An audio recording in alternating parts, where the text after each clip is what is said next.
So Andy, tell us about your agent experience. I probably had a dozen different agents, none for more than a couple of years.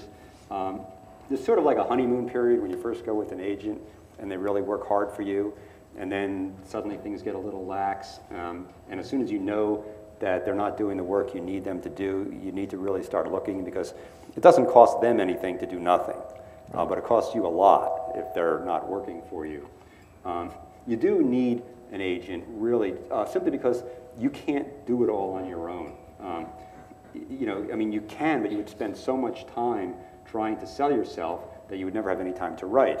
So you want somebody who knows, you know, who's buying what, especially if you want to get into the assignment business, which is really what the studio business is about. You know, they don't really buy original scripts much anymore. I mean, the independent world is much more into the original works. Studios are doing remakes and sequels and best-selling books, and each movie or each script can go through many, many writers, and they only produce maybe 10% of the scripts they develop. So there's a lot of work out there at the studio level for writers, even though there's a very small chance you'll ever see your work produced. But these are, you know, jobs where you can make a lot of money. In the independent world, you're kind of scraping for every dollar. At the studio level, money is not the object.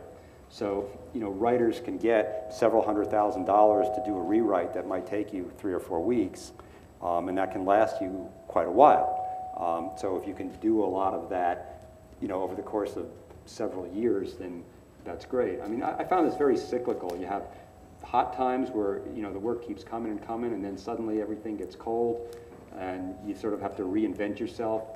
But the great thing about a writer, unlike an actor or a director, is that you don't actually have to be hired to work. I mean, you can always keep working on your own script and use that as the next thing to move on your career. So there's never any excuse. Even if you can't get a job, you can still work and hope that either you can sell what you're working on, or it'll interest someone into hiring you to write something else. Well, what would be... The first pitch I ever did is what got me a job, basically, and it's like it was like almost like one of those Cinderella stories, you know, because it was from the Nichols Fellowship thing that I got the agent, and the script I had written for that turned out to be genre-wise a good match for something that a producer friend of my agent was looking for, you know, because this was Jonah Hex. Because Jonah Hex has been a long time in production, or a long time in development. How many years? How many years? Tell us. 14. How much time did you spend on it? About 2 years, two and a half years. How many total. drafts did you roll through on that? A lot. But I was fortunate because I was in Ohio at the time, and the producer, Andrew Lazar, called me and said, I read this thing you wrote for the Nichols, it's great. What would you do? I'll send you some Jonah Hex stuff, see what you would do with it. You know, give me a story.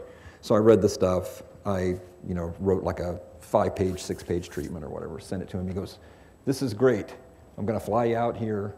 We're going to go into Warner Brothers and we're going to pitch this. You know, so they gave me the whole deal. They flew me out. They put me up. We went in and pitched it. Then it was like, we didn't know what happened. I came back. Yeah.